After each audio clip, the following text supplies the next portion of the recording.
Non, mais je crois qu'il va y avoir une discussion sur chacune. Oui. Ce n'est pas tout. Ensuite, cette communication, elle vise à suivre aussi la bataille, je dirais presque en direct. Avec cette façon, donc, cette volonté, disons, de coller au plus près de l'actualité. Là, ce qui est intéressant, c'est le rôle d'Abraham Noël, imprimeur lyonnais, sur lequel on est fort peu renseigné au demeurant, mais qui concentre à lui tout seul toute la production de Louis XII alors qu'il est en train de guerroyer, en tout cas en train de descendre. Quelques textes. Nous avons donc les lettres envoyées à Paris de par le roi, notre sire, etc., qui a lui aussi donc un rapport particulier avec le temps, puisque le texte est écrit le 20e jour d'avril 1509 après Pâques, et qui inscrit le texte dans une chronologie complexe, qui est celle de la guerre.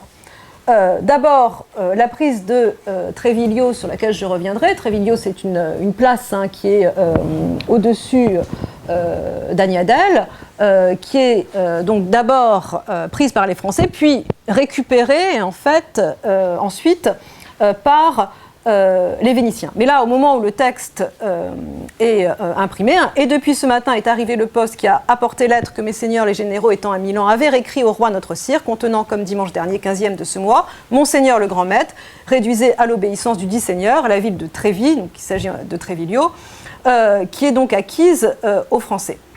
Et ensuite, la concomitance de ce texte avec la déclaration de la guerre, sur laquelle je reviendrai, et dont il dit, dans le texte, il évoque sa déclaration de guerre et dit « on ne sait encore point quelle réponse il a eue ».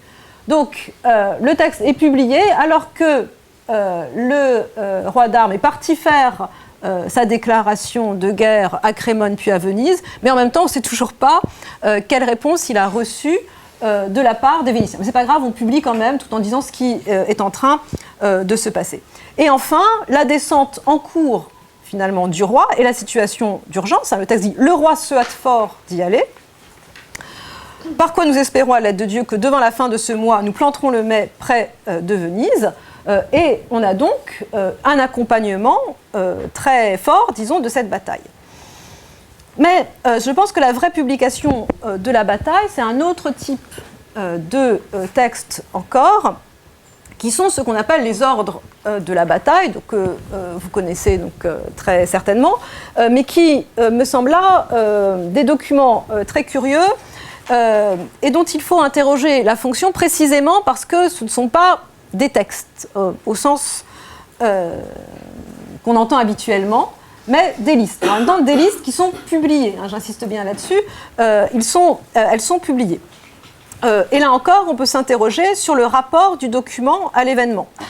Vous voyez plusieurs de ces documents, l'armée du roi qu'il avait contre les Vénitiens et l'ordre des batailles. Ensuite, c'est la très noble et très excellente victoire, etc. De même que celui de Saint-Phorien-Champier, le triomphe du très chrétien roi de France. Pardon. Donc on a là trois textes qui publient les ordres de bataille, c'est-à-dire tout simplement la liste des combattants. Le premier, celui qui est publié chez Noël Abraham, est très vraisemblablement imprimé avant, enfin c'est même sûr, avant la bataille elle-même. Et donc c'est ça aussi qui me semble intéressant, parce qu'on n'est pas là, comme c'est le cas pour les autres textes, dans l'acte, disons, de commémoration. Pour rappeler la bataille, on va publier le nom de ceux qui ont participé à la bataille, mais c'est avant même la guerre, alors que très probablement il est en train de descendre, que Louis XII fait publier cet ordre de la bataille. Alors, pourquoi on le sait ? D'abord parce qu'il n'y a pas de référence à la victoire, alors que tous les textes après font évidemment référence à cette victoire, donc je pense que c'est quand même un signe assez manifeste, et aussi parce que quand on compare, disons, les textes entre eux, là ce serait trop long à expliquer, mais on voit qu'il y a des petits ajustements, et donc très certainement, effectivement, c'est un état de l'armée avant qu'elle n'arrive, disons, sur le champ de la bataille.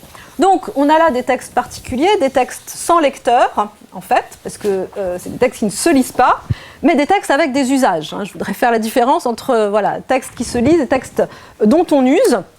Des usages en particulier commémoratifs, puisque la liste sert de répertoire comme un peu de monument, et des textes aussi qui, par le défilement vertical, disons, des noms sur la page, renvoient aussi à la longue file de cette armée qui se déplace à travers les monts, sachant que c'est là aussi toujours une image sur laquelle les contemporains insistent beaucoup. C'est la question de cette armée qui passe les monts. Alors évidemment, vient toujours ce qui regarde la communication, l'après-bataille, donc la publication. Très vite, évidemment, les Français savent qu'il faut publier par l'imprimé et pas seulement par le cri public la victoire, afin qu'elle acquiert toute sa dimension d'événement politique. Le premier imprimé qui prend en charge cette fonction est probablement le double des lettres envoyées à la reine, à Monseigneur d'Angoulême, touchant la noble victoire que vous avez ici sur le polycopier, dont l'incipit et l'explicite attestent qu'il fut rédigé le jour même de la bataille. Donc, je vous laisse regarder le texte lui-même. On dispose aussi d'un autre texte imprimé à Lyon le 18 juin 1509, où on apprend, je cite, qu'une lettre fut tôt écrite et de par le roi envoyée à Milan en cette journée et présentée au président. Donc on a là effectivement une réaction très vive. Dans ce dernier texte, qui est l'œuvre nouvellement translatée de rime italienne en rime française, etc., le colophon de ce texte montre qu'il fut publié une première fois le 9 juin, avant d'être réimprimé le 18 juin. Et comme il s'agit d'une traduction d'un texte italien, on peut penser que le texte en réalité était fin prêt à la fin du mois de mai. C'est un texte relativement long quand même qui décrit vraiment la bataille. Et donc là aussi, on voit l'urgence, disons, dans cette rédaction, sachant que ce texte italien, il est composé donc par Simone Elitta, et aussi Simone da Milano, qui était un des grands propagandistes français à Milan. Alors, je vous fais grâce des très nombreux textes qui inondent ensuite à la fois l'Italie et la France entre le mois de juin et le mois de décembre 1509, avec encore quelques soubresauts en 1510, puisque ce n'est plus vraiment la bataille elle-même qui est au centre des préoccupations. Il s'agit d'exploiter en fait la défaite vénitienne. Cela dit, il faut aussi penser ce qui se produit après avec une sorte d'enchâssement de bataille. On parlait de la bataille paradigmatique, mais en fait, les guerres d'Italie, je pense qu'il faudrait peut-être faire une histoire de toutes les batailles dont on ne parle pas. Après Agnadel, il y a la bataille de la Polesina du 22 décembre 1509, qui est une bataille qui est une nouvelle défaite de Venise. Donc c'est une sorte de bégaiement d'Agnadel, et j'ai envie de dire en pire. Pire pourquoi ? Parce que c'est une bataille navale. Enfin, sur le Pô, voilà, donc bon, bataille fluviale contre Ferrare et que Venise perd, et en plus là aussi ça produit à nouveau un déluge de textes anti-vénitiens, donc il y a une résurgence de ces textes entre le mois de novembre et le mois de janvier, ce qui fait que Venise est littéralement anéantie. Mais c'est vrai que c'est une bataille dont là pour le coup on parle vraiment très très peu. J'en viens donc à mon second point. Le champ de bataille et la difficulté à finalement nommer, enfin dans tous les sens du terme d'ailleurs, à nommer le champ de bataille d'Agnadel. Très rapidement, j'ai écrit des pages sur cette question-là, mais je vais aller vite ici. Première chose, c'est que si vous tournez vers des textes du XVIe siècle, la bataille d'Agnadel, parfois, vous serez embarrassé pour la trouver. Pourquoi ? Non pas parce qu'elle n'intéresse pas les contemporains, mais parce qu'elle a des noms, voilà, elle a une dizaine de noms possibles pour la nommer. Et en fait, elle ne devient vraiment la bataille d'Agnadel que assez tardivement, surtout d'ailleurs en France. Pendant longtemps, les Italiens vont encore utiliser le terme de Guerra d'Ada, qui est la plaine du fleuve Ada, autour duquel se passe le conflit. Mais même encore à la fin du siècle, par exemple, chez Giovanni Botero, il parle de la bataille de Velate. Donc si on n'est pas au courant, voilà, c'est en réalité la bataille d'Agnadel. Et il y a effectivement une dizaine de toponymes qui sont utilisés pour qualifier cette bataille, certains d'ailleurs complètement farfelus, dont j'arrive toujours pas à comprendre d'où ils sortent. Alors là aussi on peut dire c'est normal, c'est parce que à cette époque-là, effectivement, la traduction des mots italiens posait des problèmes. Sauf que c'est pas simplement une question de traduction, c'est-à-dire c'est pas simplement est-ce qu'on va dire Agnelé, Agnadel, Agnadello, etc. C'est pas ça. Le problème, c'est que vraiment on ne sait pas finalement où la bataille a eu lieu. Pour une raison assez simple, c'est qu'elle s'est tenue à égale distance de 3 villages, Velate, Pandino, Agnadel, mais que aussi on va trouver parfois la bataille de Caravage qui était à quelques dizaines de kilomètres de là. Donc bon, voilà, il y a une sorte d'indécision, d'indétermination géographique et sémantique qu'il faut rappeler, parce que ça veut dire que ce n'était pas une bataille de ville, et donc ça c'est important si vous vous rappelez ce que je disais tout à l'heure à propos justement de la question de la brutalisation des guerres d'Italie, et le fait que voilà, ce sont les sacs de ville, l'inclusion des civils, etc. Là, c'est pas le cas, voilà, on est vraiment en pleine campagne. Et d'autre part aussi les difficultés justement à s'approprier la bataille ensuite. Alors la bataille, la guerre, voilà, quand est-ce que tout ça commence ? Je crois qu'il serait intéressant de revoir aussi tout ce qui concerne la question de la déclaration de guerre.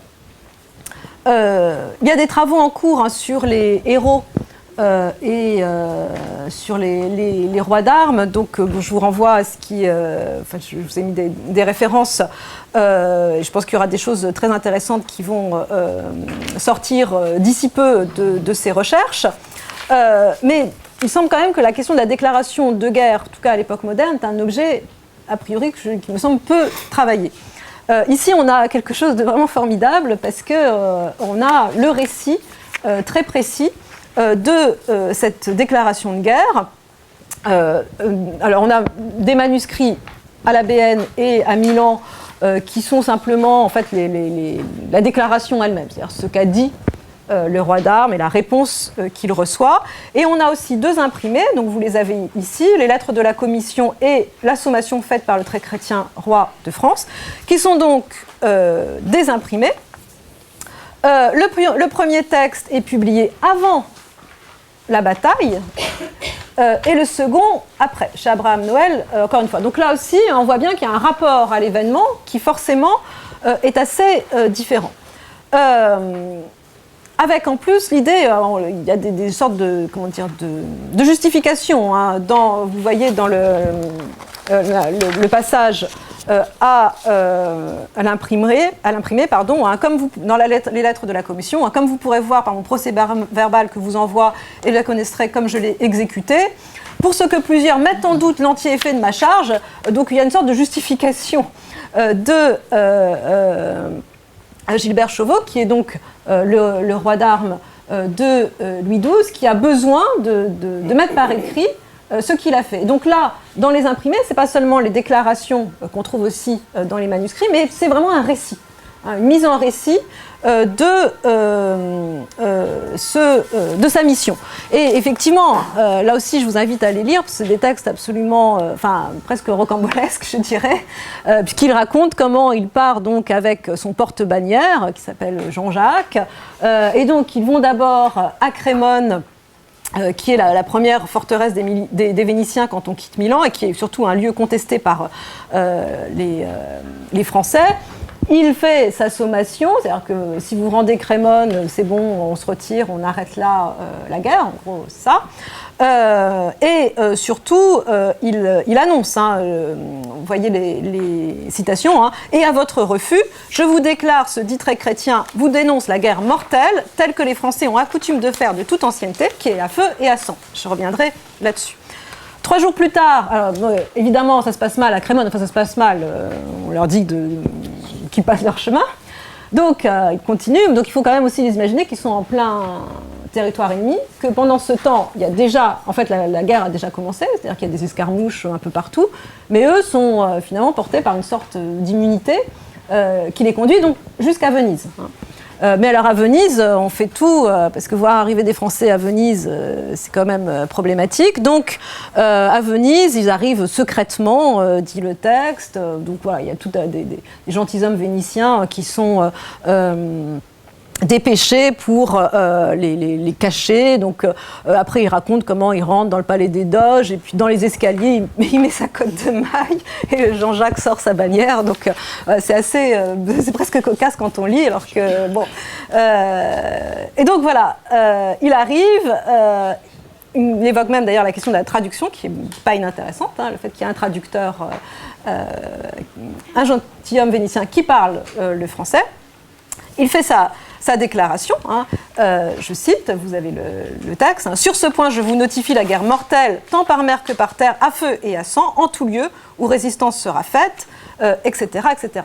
Donc là, c'est un point, je crois, assez intéressant, même si on peut contester aujourd'hui l'opposition, là je pense que vous êtes mieux à même que moi de le faire, entre la fameuse Bellum Hostile et la Bellum Romanum, celle qui n'accepte donc aucune rançon justement, et qui ne distingue pas le combattant du non-combattant. En tout cas là, on a dans cette déclaration de 1509 l'affirmation de la guerre mortelle, mais en même temps, si vous regardez bien, c'est pas la guerre mortelle sans cadre et sans code, puisqu'il y a bien une déclaration de guerre dont on nous dit justement qu'elle respecte les supposés codes de la guerre. Donc, quel sens on peut donner à ces documents ? D'une part, le fait qu'il y a une réponse ici au débat sur la nécessité de la guerre que j'évoquais tout à l'heure, qui me semble toujours aussi un fil conducteur qu'il faut avoir à l'esprit. C'est l'idée quand même que le roi de France, jusqu'au dernier moment, a tout fait pour éviter la guerre, puisque encore devant le Doge, le roi d'Armes dit « mais il n'y a pas de problème, si vous rendez les villes contestées par le roi de France, on arrête tout et on s'en va ». Deuxième chose, c'est que, alors même que c'est le roi de France qui vient de déclarer la guerre à Venise, il s'arrange pour que finalement ce soit Venise qui porte la responsabilité, puisque c'est effectivement parce que Venise a refusé que la guerre se tiendra. Et enfin, cette question donc, de la définition de la guerre mortelle. Bon, j'avais prévu des petites choses sur Venise et la façon dont cette question est mais je passe. Ensuite, la question donc de la bataille en récit. Ce qui fonde la bataille d'Agnadel, donc, c'est l'opposition entre deux capitaines vénitiens. Bartolomeo d'Alviano, qui a une aura exceptionnelle, qui est le vainqueur de Garigliano, le vainqueur aussi de la bataille de Cadore, qui avait opposé les Vénitiens au Saint-Empire en 1507.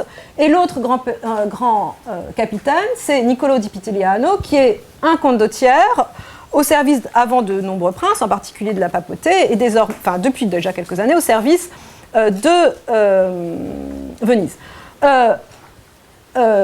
Toute l'histoire en fait d'Agnadel, c'est l'histoire de l'opposition en fait entre ces deux capitaines, avec l'un qui ne veut pas passer l'Adda, donc l'un qui ne veut pas progresser, et l'autre qui veut. Alors là, on est un peu dans la difficulté à cause évidemment des sources, mais on voit quand même à peu près ce qui se passe. Vous avez à la fin du poli une méchante reproduction, je suis désolée, c'est mal fichu, à la page 7, c'est petit, mais j'ai eu des petits soucis de fichier.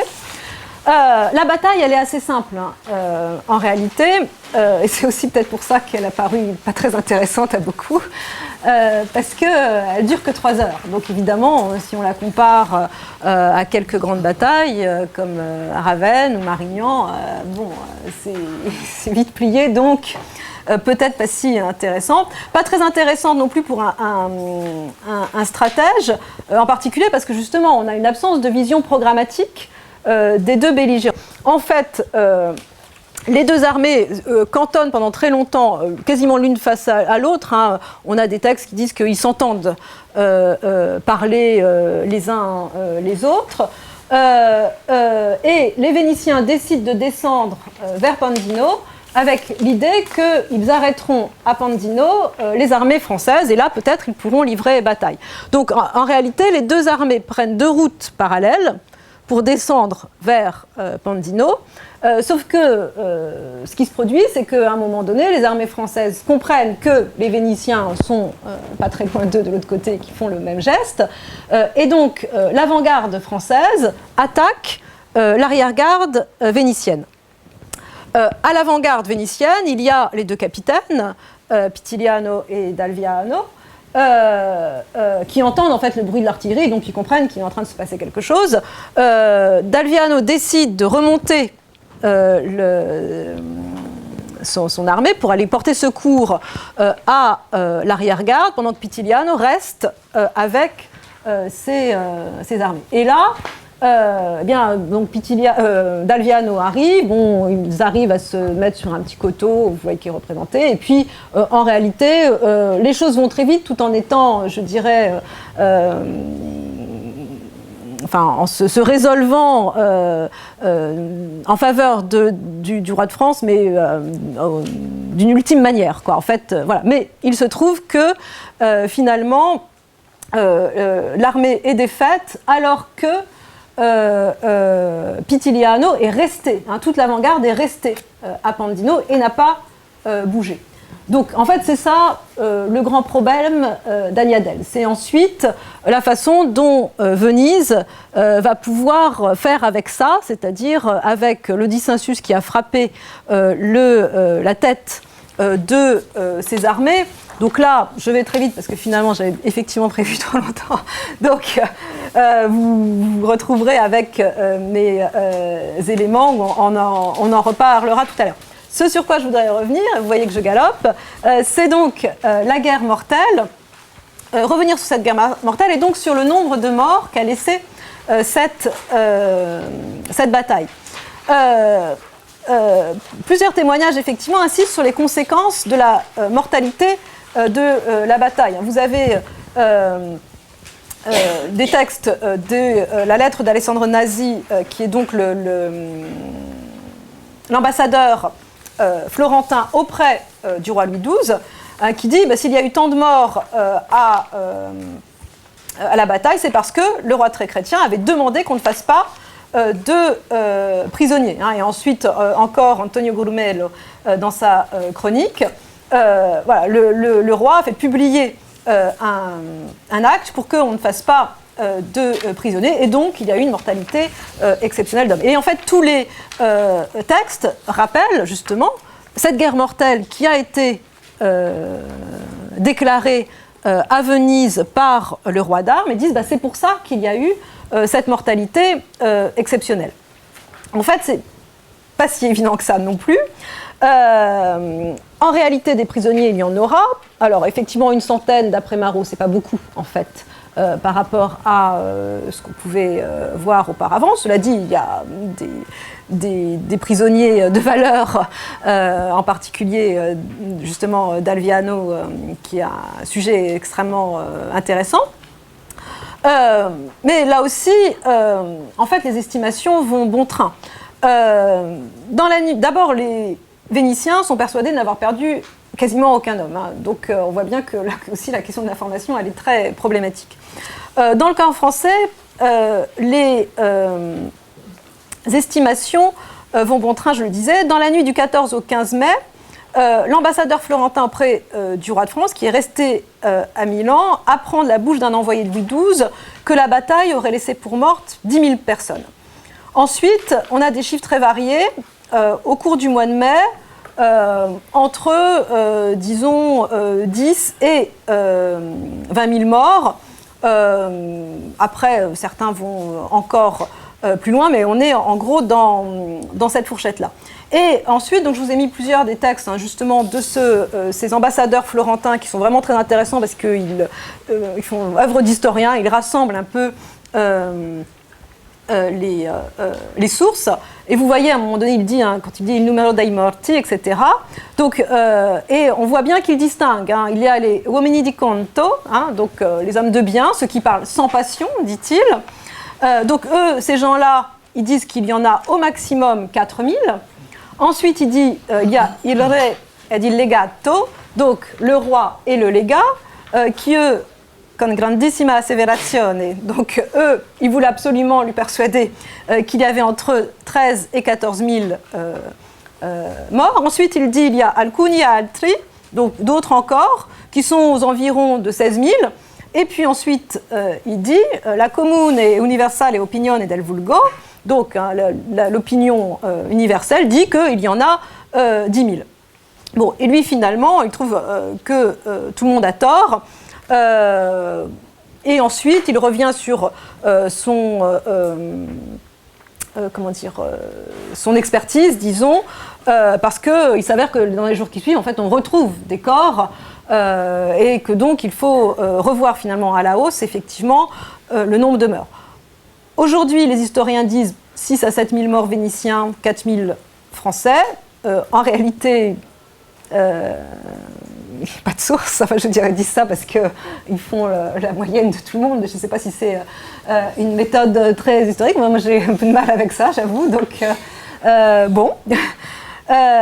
Donc voilà, en tout cas, cette question de la mortalité. Alors, conclusion, pour pouvoir laisser très vite la parole à Giovanni Ricci, 2 choses. En termes d'invisibilité, il y a pire qu'Agnadel.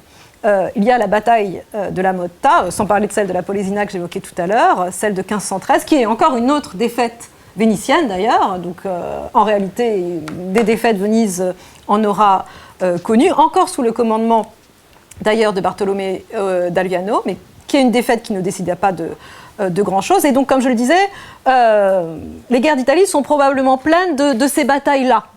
Et peut-être qu'on pourrait refaire l'histoire assez fine, en fait, de cette période entre 1509 et 1516, pour voir justement le rôle de ces petites batailles, je ne sais pas trop bien comment les appeler, leur rôle dans la guerre, sachant que la guerre elle-même, celle qu'on appelle la guerre de la Ligue de Cambrai, enfin certains d'ailleurs, sur le plan de la chronologie et de la terminologie, on est aussi embarrassé, parce que pour certains, la guerre de la Ligue de Cambrai, c'est 1509-1516, mais pour d'autres, c'est juste 1509-1510, après c'est d'autres guerres. Donc bon, ce serait à discuter. Je passe donc sur les questions d'invisibilité. Là aussi, on pourra éventuellement y revenir. Ce sur quoi je voudrais finir, c'est que, effectivement, il me semble qu'on peut parler, et j'insiste là-dessus, ce n'est pas une facilité de langage, mais on peut parler effectivement d'une bataille hybride dans le cadre d'Agnadel. Ce n'est pas une facilité de langage, parce que quand on s'interroge sur les nouveautés, c'est facile de dire bah, il y a des nouveautés et des permanences, au moins on règle la question et tout le monde est content. Mais là, je crois que c'est vraiment vrai, si je puis dire. J'en veux pour preuve plusieurs choses. Par exemple, cette fameuse sommation, la déclaration de guerre que j'évoquais tout à l'heure, qui hésite finalement entre la tradition de la geste chevaleresque, qui est renforcée d'ailleurs par le romanesque du récit, et la nouveauté, ou peut-être la supposée nouveauté de la guerre mortelle, car si vous vous souvenez bien ce que dit un des textes, je crois que je ne vais pas le retrouver évidemment à ce moment-là, mais il dit la guerre mortelle à feu et à sang, qui est celle que les Français de toute façon ont toujours fait. Donc on peut s'interroger sur cette supposée nouveauté. En tout cas, elle est présentée comme étant nouvelle par les contemporains. Et c'est ça aussi qu'il faut peut-être interroger.